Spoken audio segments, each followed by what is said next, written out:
start. Let me do that. So can you see the presentation? Hello? Yes, yes. Great, awesome. There's still people coming in. Great. So let me go ahead and start.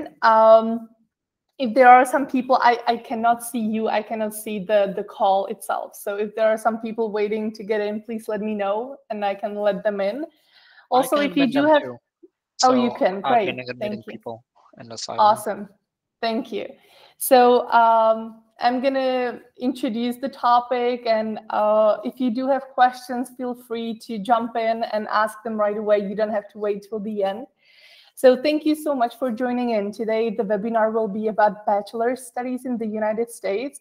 And we have a guest speaker, Igor Alfimov, who actually was my high school classmate. And then he went on to study in the United States. So I'm very happy that he's here with us today. He's going to share his experience. So hello, Igor. Thank you for joining. Hello. Great.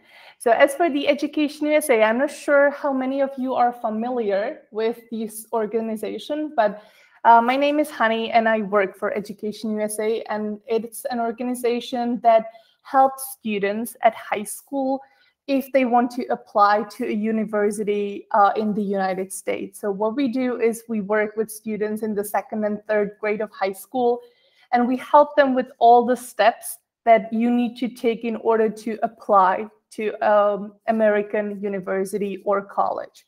Like, I'm sure that you guys know some agencies that do that as well. The difference is that if you reach out to Education USA, it's going to be for free. So this is the main difference. I personally work in an advising center. So if you reach out to me, you can definitely visit me. I am located in Prague. But we do have our advising centers all around the Czech Republic. So you can definitely visit the one in Brno, Ostrava, Ústí, or Pilsen. We are going to open one soon in Olomouc. So you can definitely stop by. And what we do in those advising centers is that we prepare seminars and webinars very similar to this one.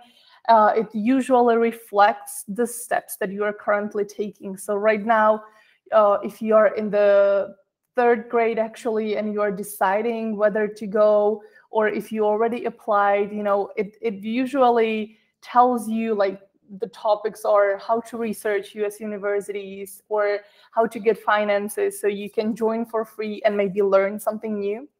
We also have a library. So once you apply, you will have to study for some entrance exam, so you can borrow books from our library. And we also offer consultations. So if you do have any questions, you can ask them throughout this call, or you can then reach out to me later and I'll definitely reply and we can schedule a consultation either in person or online. You can also subscribe to our newsletter. It actually came out today, the one for March, and I'm not sure, maybe you received it. I put some interesting information about the US higher education system. And I also put to-do lists for students who are applying so that there is nothing you can miss, you know. And you can also find us on social media under Education USA Czech. So feel free to reach out to me even via Facebook or Instagram. So why studying in the United States? I'm pretty sure that you guys have different reasons. I personally I actually studied at a gymnasium in the Czech Republic, and I was never really good at English. So I never considered studying in the United States because I thought that I don't have the proper English for that. But then I started a Czech university. I studied at Palacký University, and I started working abroad. So I improved my language skills. And then, as you probably know, when you are at a university, you can travel on Erasmus and you can spend a semester or a year abroad. Erasmus is around Europe, but Palacký University offered Merrill's program. So with Merrill's program, I got a scholarship to study in the United States for a year, and I studied in Pennsylvania. And when I was deciding whether to go or not, I studied like social pedagogy, which was basically dealing with kids in their free time. And I was really interested in how do Americans approach pedagogy, and what is it that campus life that everyone is, talking about. And I saw it in movies and some series. So I wanted to experience all that. And I have to say that having that experience studying in the United States, it was a huge opportunity. And the studies were completely different from the ones in the Czech Republic, because in the Czech Republic, I was used to huge classes and just sitting there and listening. Whereas in the States, my experience was that we did a lot of work at home, but then the classes were very interactive. And I really learned some critical thinking and how to defend my opinion. So it was very practical and I enjoyed it. The quality was awesome. And I also, I experienced that campus life, because in the Czech Republic, we don't have similar things such as campus, which is basically a university city, like inside a bigger city. So my university was called Moravian University, which was funny because I originally am from Olomouc, which is in Moravia region. And it was called Moravian University. It was in Bethlehem, Pennsylvania. And like the campus was basically a small city, even though it was in Bethlehem. But when you are on campus, my experience was that, you have everything there. So there is the school, there is swimming pool, there is gym, there is places to eat, there's places to buy books and stuff like that. So for me, this was really a new and awesome experience, and I enjoyed it. And I am sure that Igor has experience to share as well. Let me jump off the mute. Before I do that, just a few words about myself. I think we kind of like dive right into the topics. So my name is Igor Alfimov. I graduated Gymnasium Häcin in Olomouc in 2014, and then my story is a little bit different than Hani's because I went right into a U.S. college. So I basically started as a freshman. After passing my Maturita exams, which I'm sure you guys all know what it is. It's kind of coming up for you. But basically, before applying to any Czech universities, and that's one of the things we're going to talk about calendar, I applied to US colleges as basically like I don't have anything to lose. And I was lucky enough to get in and was able to attend Northwestern University, which we'll talk about a little bit later. In terms of the difference, I would like want to point out a little bit more what Hani was mentioning is the difference in learning. I think is really something that is it doesn't really necessarily will fit everybody, but there is a direct reason, or there's a clear reason why that there is such a different approach. The interactive one, the participation in class, like you actually get a grade for participating in class, a little bit similar than what you get in some of the high schools that you guys in right now.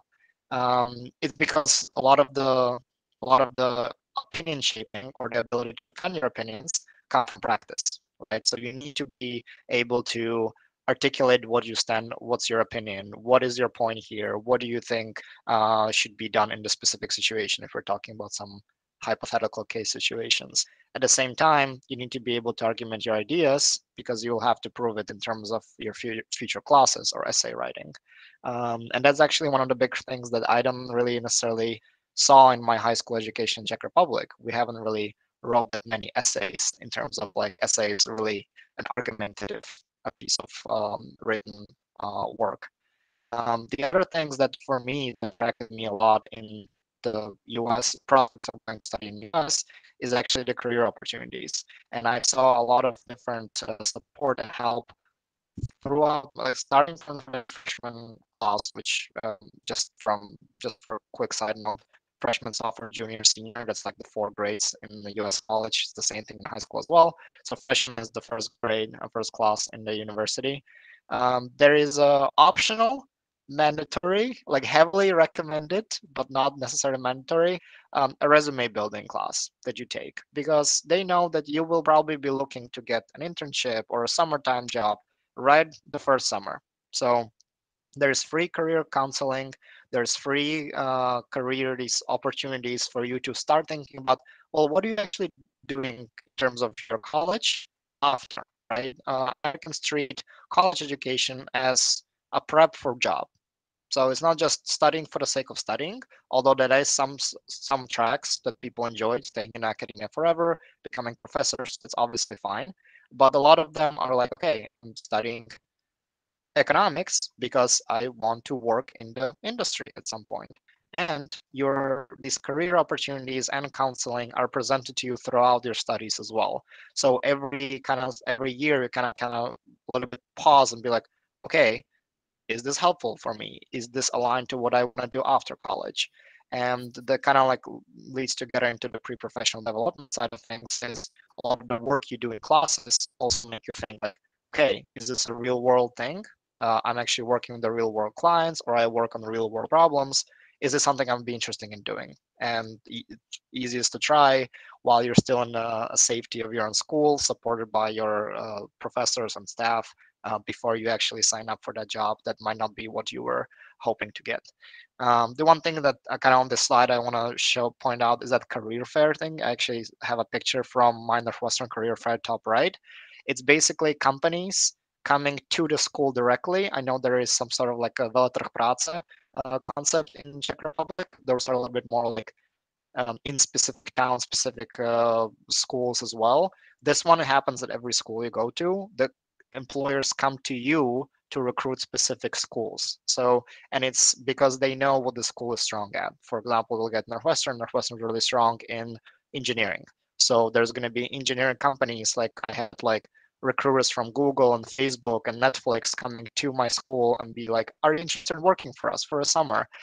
It's like very like, instead of you going there, there's a lot of like opportunities for you that stares at you right now, and the only thing you have to do is just leave your room and go there, dress up, go there and drop off your resume, and maybe they'll reach out to you for the further steps.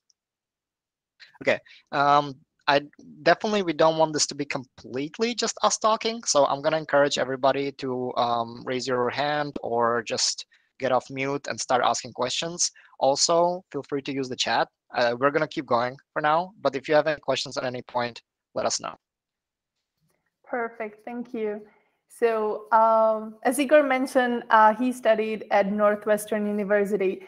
Have you guys ever heard of this university, or are you considering it? Is it on your school list?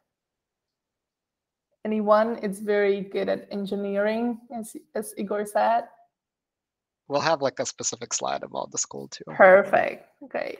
So anyway, let me continue with the US higher education system. I wanted to introduce you the differences between the Czech and the US higher education system, because the biggest difference is that in the Czech Republic, if you want to get your bachelor's degree, you have to study for 3 years. In the United States, it takes you 4 years, so it's 1 year longer. And you can there are two options. You can either apply to a US university or college, and you can spend 4 years, and then you graduate and you become their alumni. And those colleges and universities, it can be Northwestern, it can be Harvard, it can be Yale, Brown, Princeton. It's really up to you. Or the other way is to apply to a community college, which in Czech would be Vyšší odborná škola. And it is easier to be accepted to a community college. And it takes you 2 years to finish a community college in the United States.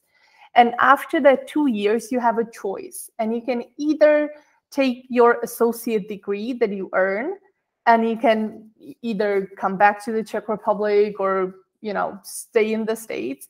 Or what you can do, you can actually, after 2 years, you can transfer to a university or college in the United States. So you can transfer to Columbia, to NYU, and you can spend 2 more years there.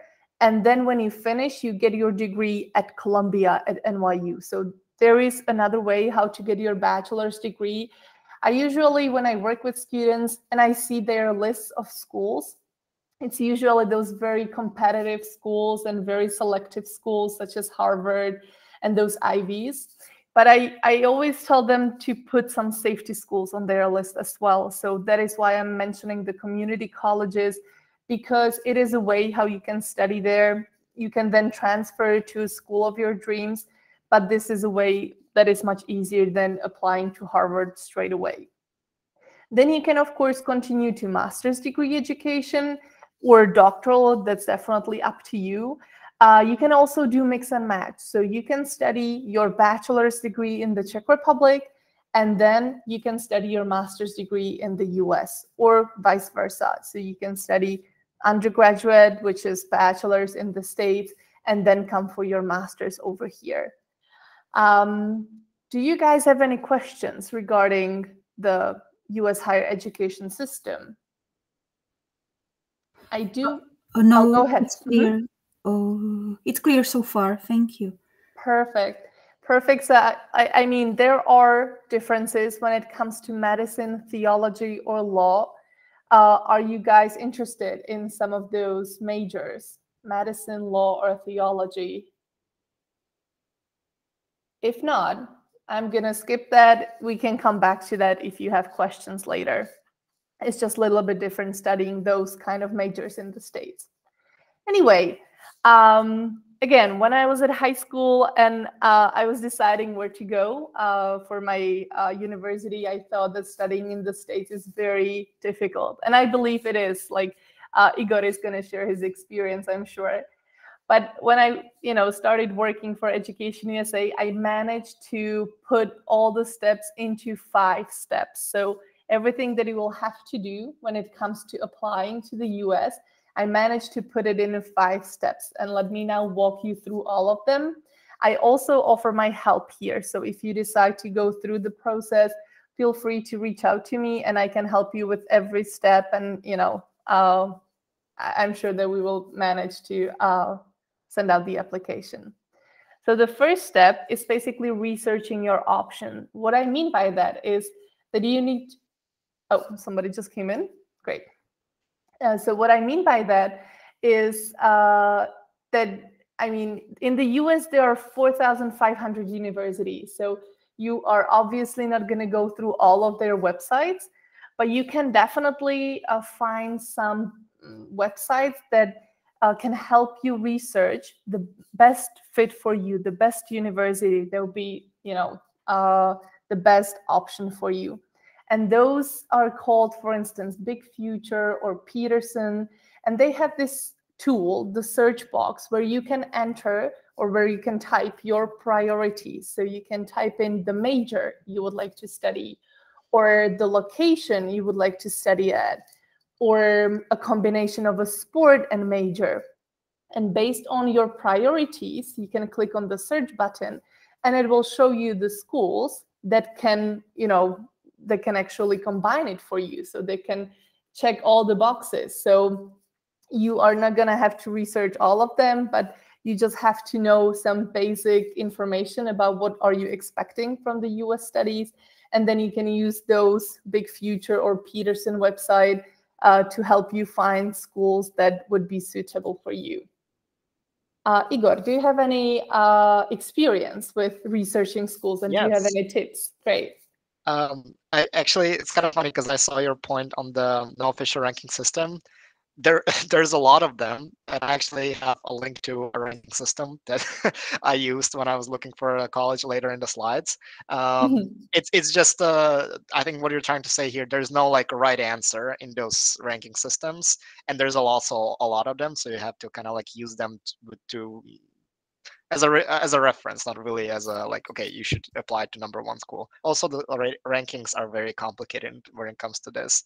But for my personal, what helped me, and this is what in Czech Republic, like your high school education kind of drives you to, is thinking about major is actually helps you narrow down the list a lot, because I was able to kind of find out that I want to be in an engineering school, but I don't want to be in a lab. So I don't want to be a researcher. I don't want to be a biochem, some just heavy or mechanical engineering, building things with my hands. Not really good with my hands in general, doing anything. But I was like, I like being in this like mathy world, technology world. So there is actually something called Book of Majors that I think it's also produced or published by Peterson, and that I read the whole thing, because there is not the 4,000 colleges we have to read through, but I read through like basically different majors, so basically what you want to study. And after I was like, okay, I like just in general like industrial engineering or system engineering, think like logistics, what we have a lot offered in good Czech schools. I was actually able to narrow down the list of 4,000 to like 20, which you still should like make an effort to study the colleges in depth, but you're probably trying to filter it out. So Hani's good point is geography is a big one. Like, can you actually deal with Californian or Texas weather? I think everyone would be able to deal with Californian weather. It's a pretty awesome one. But do you want to be in Texas or in Arizona where there is like 40 degrees of Celsius in summer? So like, I was like, okay, I want to stay somewhere north in general. And it's not like those schools are bad. It's just you need to help yourself get through the smaller list in general. And then you need to be able to kind of like understand all the other things that comes into what is important to you, right? Money could be one of them. Location in general. So yes, we said north, but do you want to be close to a bigger city or not? Is actually my recommendation. That's a good thing to just keep in mind, because jobs. There's more jobs in the bigger cities than in the middle of nowhere, as we call some places that are 4 hours from an airport. So things like this. I mean, be systematic about it. There's no right answer, as there is a fit is a university on you, but please use the resources. So like Hani's would be really happy to help, and obviously I'll basically become your resource after this call as well. So feel free to use it, because you already are making an extra step by just being here. Great. Awesome. So definitely I spoke with students who actually went to study in the United States last year. And one of them told me that he applied to Pennsylvania and he doesn't like the location at all. And it is a big deal. So the location can be a big factor when it comes to decision. Also, the airport close by is a very interesting point, because you will want to come home every now and then. So having an airport close by is a good point. All right. Or just travel around the states, Or sure, if you're a place in Iowa, good luck with that. But anyway, step 2 is finances. I know that this is a huge question for Czech students, and every time I meet a new Czech student, he's always like, how am I going to pay for that? Because that's unfortunate, but again, the comparison between the Czech schools and American schools are that unless you apply to a private Czech school, the schooling is free of charge. On the other hand, in America, you have to pay for that. And it is expensive. It can cost a lot of money. But again, working here, I found out some ways how you can get around it, how you can get some scholarships. And I'm very happy to help you applying for those scholarships. And now let me walk you through those. And we will start with the tuition waiver. When it comes to the US, you usually have to pay for tuition, which is školné. Then you have to pay for accommodation, so where you live. And then you have to pay for food. So when you are studying at a US university, you don't live with the host family anymore. That only applies to high schools. So when you are studying at a university or college, you will live in a dormitory. It's the same way in the Czech Republic. So vysokoškolské koleje. However, a tuition waiver, as we said, tuition is školné. Tuition waiver means that for some reason, the school that you are applying to is going to like you as a potential student. And they're going to like probably, where you come from, or what would you like to study there, or your application that is going to be, packed with awesome extracurricular activities or super great language skills and so forth. And they might offer you a tuition waiver, meaning that you wouldn't have to pay for the tuition. They will waive it away. So this is a big chunk that can be cut off from the total budget. A very good point is that once you are offered some of those scholarships, you are offered them for the whole time. So once you are offered a tuition waiver, they're offering it to you for the 4 years of your bachelor studies. And also another good point is that you can combine those. So it doesn't mean that once you get a tuition waiver, you cannot get anything else. You can still combine the other scholarships as well.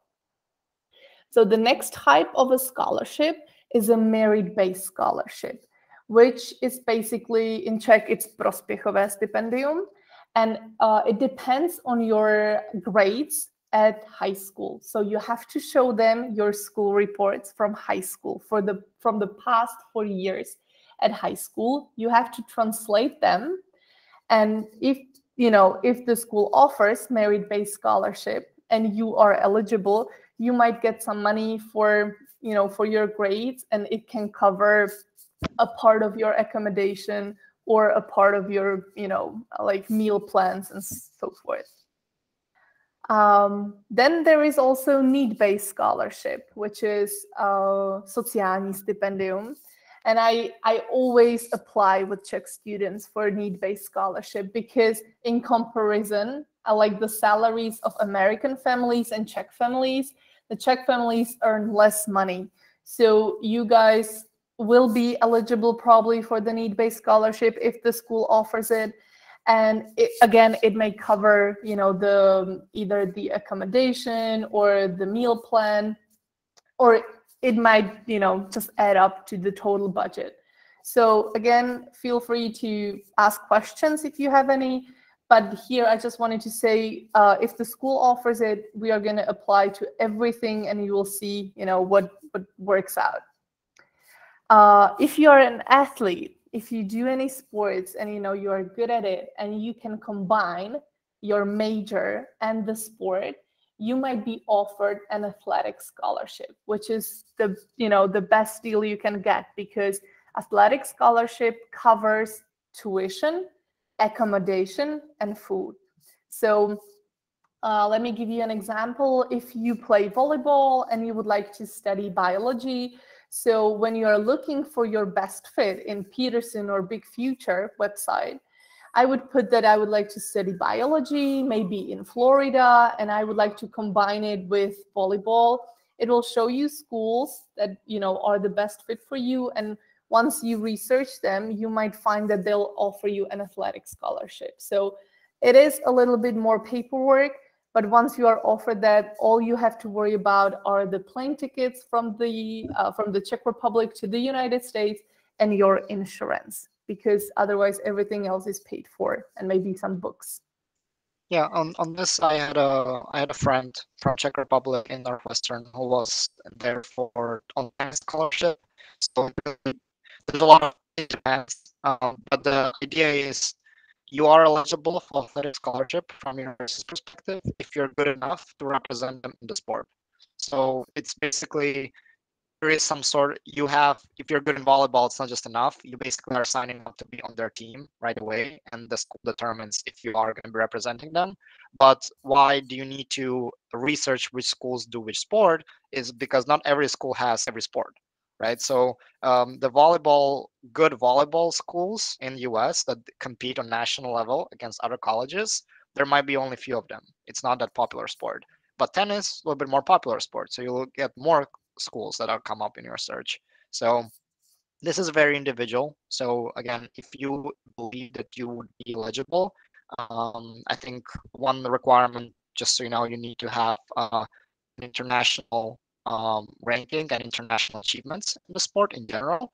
But then obviously reach out to Hani and we'll talk about it. There's another acquaintance I had who has a chess scholarship in a university, in one California university. A pretty random sport. Would not guess it myself either, but she has a really good deal in not the top 10 schools and not in Ivy League schools, but a very respectable university as well. So definitely something to consider. That's amazing. I actually heard that chess, if we heard it correctly, is considered sport. So I wanted to ask you because Yes, I remember you being a chess player. So guys, it's not too late to pick up chess, you know. No, I'm not good enough to be on athletic scholarship in chess, even though I played in some international scholarships. The point is that if you are on a varsity team, so that's an important word you need to look for. If you are on a varsity team, or you would fit into a varsity team, the varsity scholarships are the best ones that they exist, but they're very specific. So, so my friend from Czech Republic, from Plzeň, who got a tennis scholarship, he got scouted.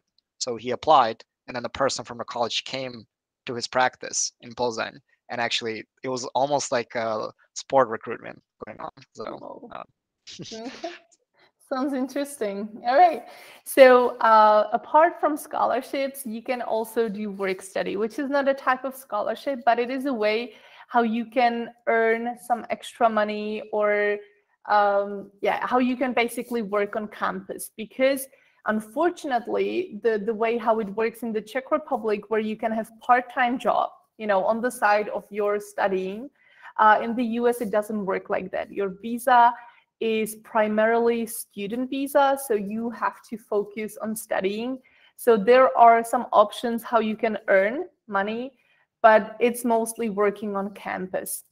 So again, my experience here was that while I was studying in the United States, it was an inter-university exchange. So I went there from Palacky, I spent there a year, and then I came back. And I had a work study, and it was in the business office. Like, the work studies are different. You can work in a library, or you can work in the gym. And I worked in the business office, and it was very easy job. And I only had to put like papers into files and then put them alphabetically into the shelf. So very easy. It was not great money, but it was enough for me to get coffee or to, you know, take a small trip. So it was a nice way for me. And I remember Igor has some experience, but it was not really work study. Yeah, we have a question from. Oh, go ahead. I just can't see it. Yeah. Do you hear me? Yeah. I have a question about the work study programs. Do you have at the top universities, especially Ivy Leagues, do you have even the time to do some work study? Because, for example, my brother is studying at ETH Zurich, and he just doesn't have any time to work. Yeah, I mean, I can take that one. Definitely get your point. It comes to really prioritizing how can you like prioritize your day and your own sense of organization. I would not recommend anybody a work study job in the first year of college, because just from my personal experience, it's exactly what you said. You don't have time, and you are figuring so many things out at the same time. Where do you live? Like, what is your classes? Do you need to catch up on some other things at the same time? But work study jobs in general, if the visa allows it, there's a big if, so you need to be careful about just signing up for anything, is usually something related to what you do anyways. So the most common example is a work study job at a lab that your major is in. So if you're majoring in biology, your work study job will be in the lab, in the laboratory, doing some biology work. So at the same, you're gonna basically be employed by the university, by the professor who's in your area that you're in. You're just gonna be helping them with their actual work, because most of the professors in US universities are actually doing some research on the side that they're getting like some grants for and whatever. So if it's something completely random, like cleaning places, common places, or being in a library, that also works. But in that job, you can do your homework, right? Most of these jobs are not like you are completely like, I don't know, working as a construction employee. Visa would probably not let you do that because it's not relevant to your studies. So it really is, it depends, and it really depends on your individual, how much time you can spend on it. But from my experience, majority of my friends in US, from my grade, they did have some sort of a work study job.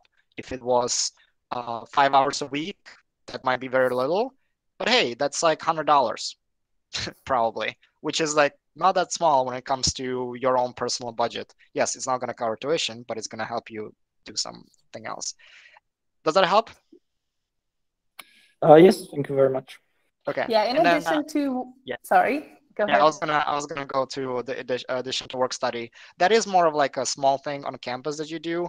But the big thing that you need to consider when you're going to US is back to my point about career opportunities, and don't sleep on those. So in terms of a summer jobs, the school works with you and they actually help you a lot to find a summer job, an internship of some sort for every summer that you are in there. So I did not have any summer job my freshman summer. So after my first year of college, I actually went Czech Republic in a summer job in Czech Republic. But after my second year, third and fourth, I was working on an internship, so part-time job. Again, not earning my full tuition, but I actually ended up to completely cover all my living costs for that year. So it's again, be careful about what visa allows you to. My visa was very restrictive, so it only allowed me to work in a industry, so in a průmysl, where my major was in. So my major was industrial engineering, basically logistics. I worked at the logistics company in like close to my campus. So I worked there for 3 months, and amount of money I earned was pretty considerate. So it's something that you, once you're there, I think the biggest costs, the biggest upfront costs are coming for that first year where you don't know what you qualify for, what you haven't really gotten there. You will have options to do something meaningful. It's not just like some as a second job, or a second school, but it's something that definitely works. So, and then obviously that's just this entire step, the finance your studies, is about like, is it worth it? Because the job I got after college was in US, in Chicago, is paying off. Even though that the 4 years of school was pretty expensive, I don't have any debt anymore. So like, it's basically like, yes, there was some cost that had to be paid, but now the job that I am there a few years, so I've been out of school for 3 years, I kind of like earning it what are my tuition costs. So it's kind of like investment in your own future. And I know we have loan to cover, and I think it's pretty self-explanatory. Loans. I just want to add something, that this is not a conversation that we're expecting you to completely know all the answers to. Again, working with Honey, but also make sure your parents are engaged in these conversations as well. This is kind of like a joint thing that you have to arrive to, and it's obviously like probably the most complicated one to consider before you press submit. Yeah, true. So as Igor correctly said, once students get offered some scholarship, there sometimes is still money that has to be covered from your own pocket. So students can reach out to banks and get a loan.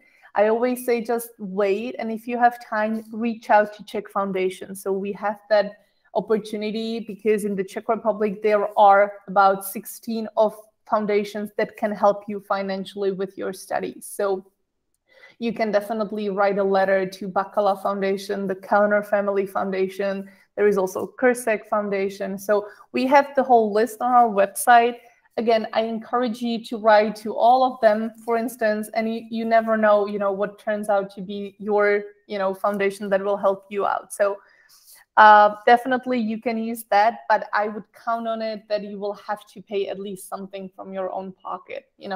It's not going to be it doesn't have to be the full amount, but even if you study in the Czech Republic, your parents will have to cover your accommodation, your food.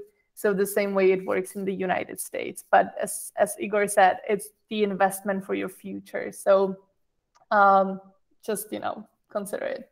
I also listed Fulbright, but Fulbright Commission is a commission that is going to help you financially in your further studies, meaning your master's degree or doctoral degree in the United States. So if you can keep that in mind and you decide to study probably your undergraduate, your bachelor's degree in the Czech Republic, and then you decide to go to the US for your master's degree, just check out Fulbright's website because they have some interesting scholarships that might help you financially. Are there any questions regarding finances before I go to step 3? Okay, great. So step 3 is basically completing your application. So for those of you who are in the 3rd grade, your applications should be done in the summer. So those of you who are in the 4th grade, your applications are already in, they're sent in. But the 3rd grades, they're going to work on it in the summer. So the difference here with the Czech Republic is that when you're applying to Czech universities, you send out applications separately, individually to Palacký, to Masaryk, to Charles University, and then you take their entrance exams, and that's basically it. But in the United States, most schools use Common Application, which is a website that you can, look it up, and you will create a profile on this Common Application website. And you will fill it out. It will take you step by step through the application, and you fill out information about yourself, about your family, about the high school that you studied. I mean, Igor, do you use Common Application when applying to the States? I did.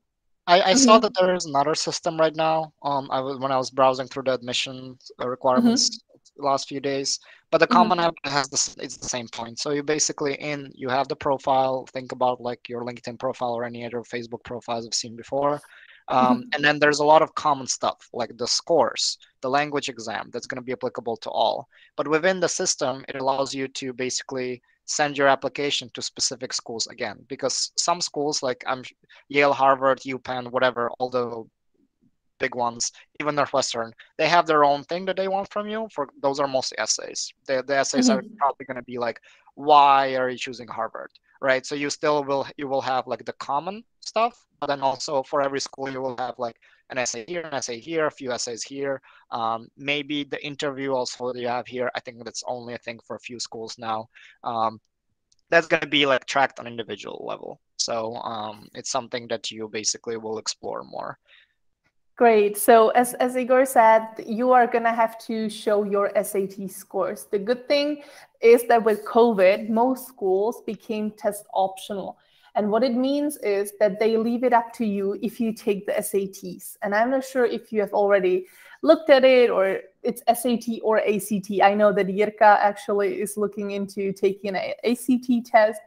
I usually have students who take SAT tests, but the test optional means that you just check it with the school if they are test optional.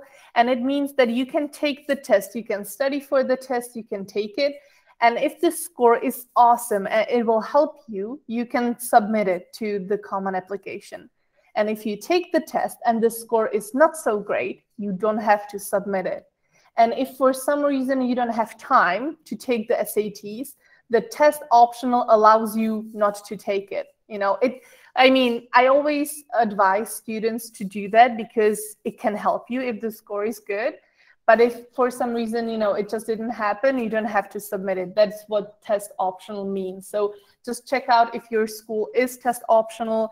The SATs, you can practice for them. If you know Khan's Academy, Khanova Akademie, that's a website full of tips and tricks and strategies for SATs. And also there are some trial tests for free. So check that out.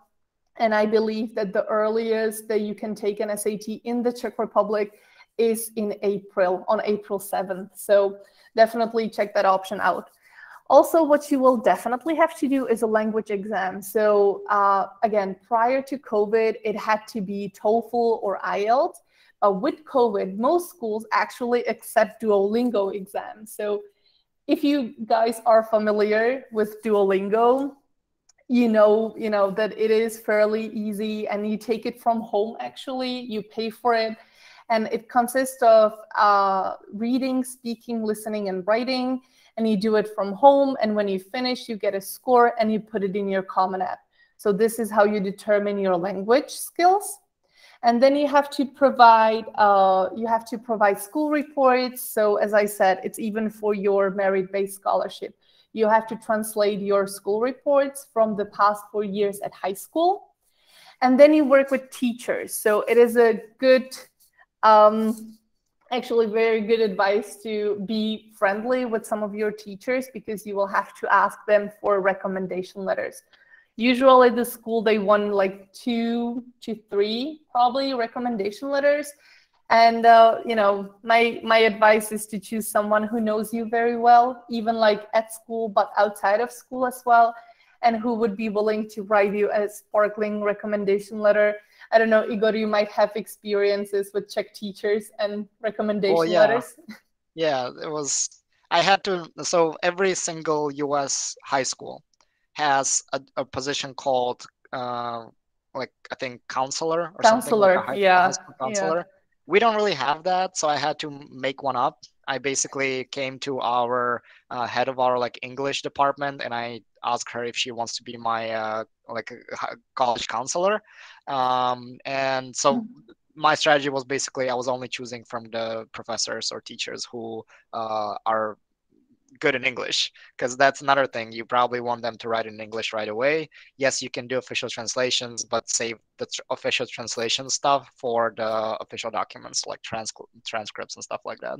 So I was kind of choosing between like 3 people out of the entire school, but it worked. And what helps is that when you come prepared to these people, you know exactly what's expected of them. You have seen some example recommendation letters. You know what needs to show up there. So it's not just like a random, like, please do something. It's like, I really like, oh, this is a big request. This is extra. They're extra time. So be mindful of that. It's like, this is an example.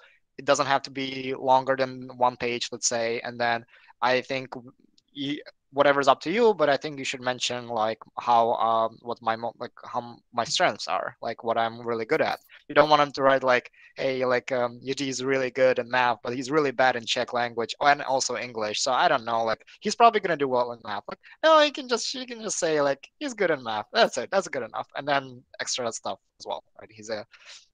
He's a captain of something else, etc., etc. I'm just picking up on Yuji because he's one of the 2 people that spoke up. But yeah, you get the point.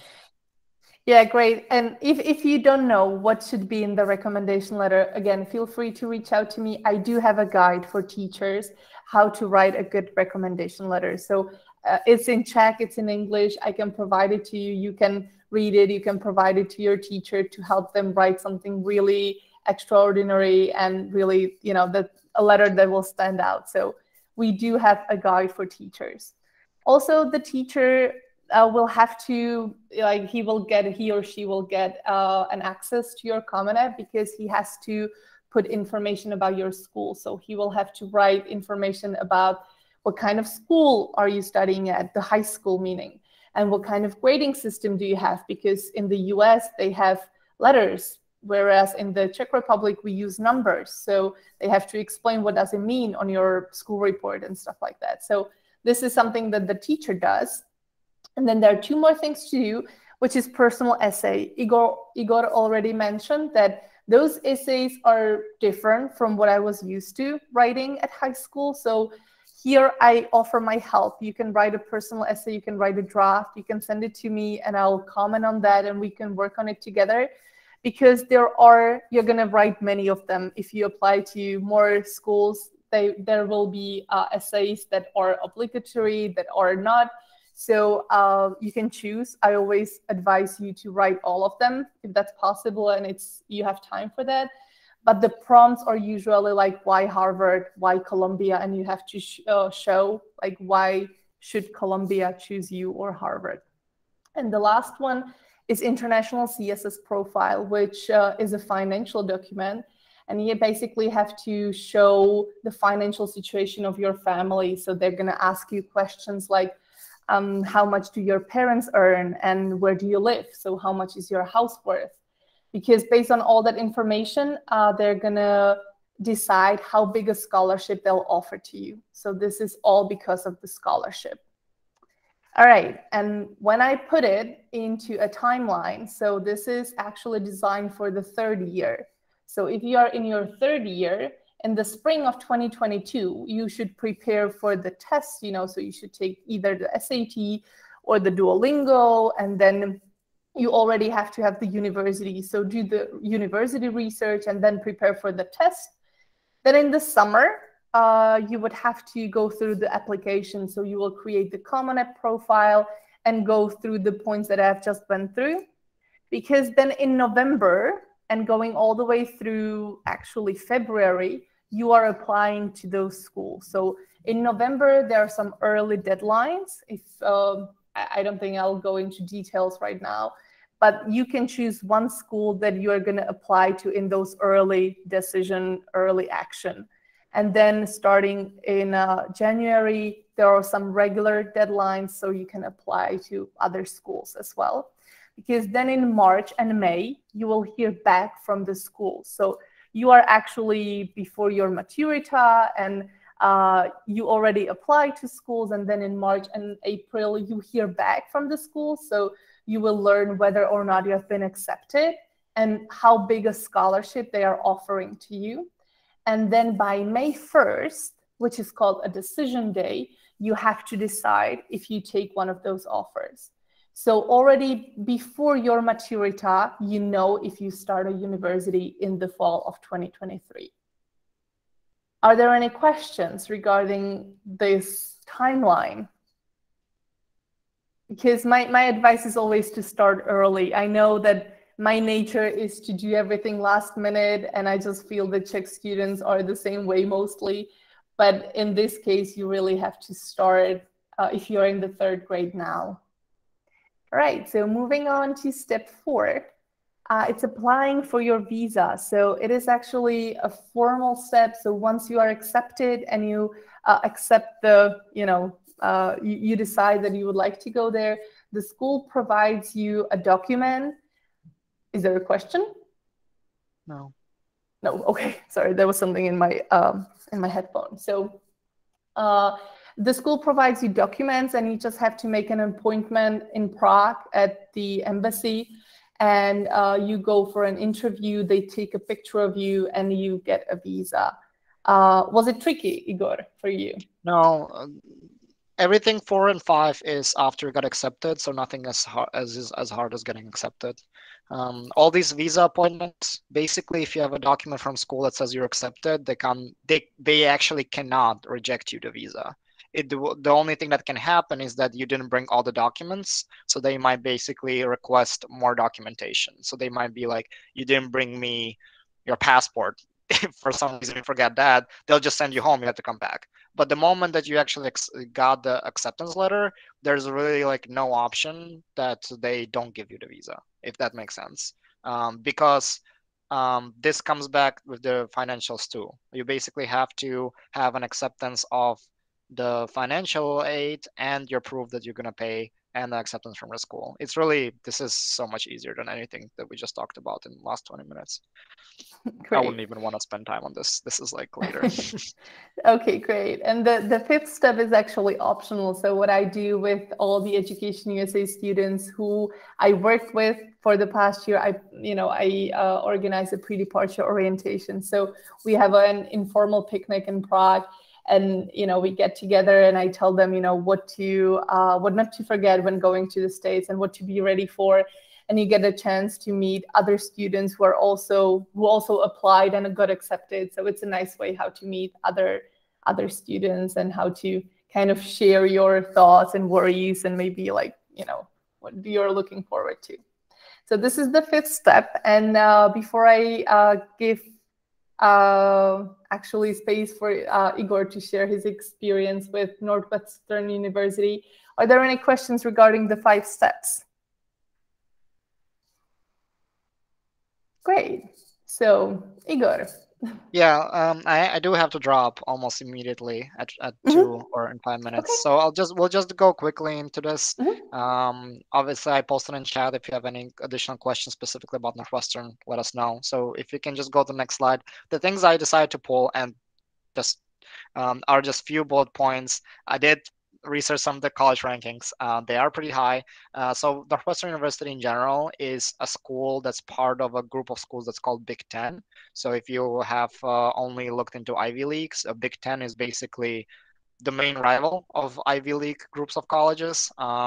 And it's not just 10 schools. I think it's 14 of them, as confusing it is. But they're mostly located around Midwest. So basically Illinois, Michigan, Wisconsin, all very good schools, all in general cheaper than all the Ivy League schools, but they're all in the really good standing. They have really good graduation rates. They have a really high job acceptance. So another thing you can look at as a fun statistic is an average salary of a graduate, right? So how much your students who graduate school actually making right after college? Something just to consider in terms of your financial investment stuff. Things to call out on Northwestern is that it's 15 miles north from Chicago. People usually say it's in Chicago. It's not. You actually have to commute. So it's like 40 minutes on a public transit to get to the airport or downtown. I don't think that's bad. I think you're not part of a big city, but at the same time, you are close to the city. The picture on the left is a real picture. This is how the campus looks like from the air view. It's right next to the lake. It's beautiful, very green, a lot of pedestrian zones. On the right is the picture I took in front of my dorm. So this is where I lived my first year. This is how it looks like. This is like real stuff. This is not just like all some Google pictures. I listed the scores. So one thing I wanted to add to the scores, definitely recommend taking it, even though if you're not going to use it. It's a test. Also, it's a test for you to know if where do you fit in terms of what the school accepts. This is an official information. You can find the range. So how most of the schools report this acceptance scores is that they report between 25th and 75th percentile, meaning the middle 50%, the middle half of the students had scores between this and this. So if you have lower, it's also a good chance, right? If you have 32, it's pretty good on the ACT, for example, because you are probably around the 25th percentile. You're still in. If somehow you are in the range, you have a very good chances you should definitely use the score, because I hope that the percentile of math makes sense. But if you're lower, it's not the end of the world. Maybe just something to consider. I personally, for Northwestern, my score was 31, and the range was exactly the same as it is these days. And I was told that this is a really competitive score. So it's really I was not in the range. I was a little bit afraid, but it was mandatory. So that's what I had to do. I think I took the test 3 times or twice. I think twice. So yeah, and then this is just my experience stuff. Some of the pictures is basically a lot of the college in US is not just the studying. I think I made a lot of emphasis on career, because I think that's just important to consider. Why are you doing this in a broader scheme of things? The other thing is just the amount of the campus experience and the fun you'll have.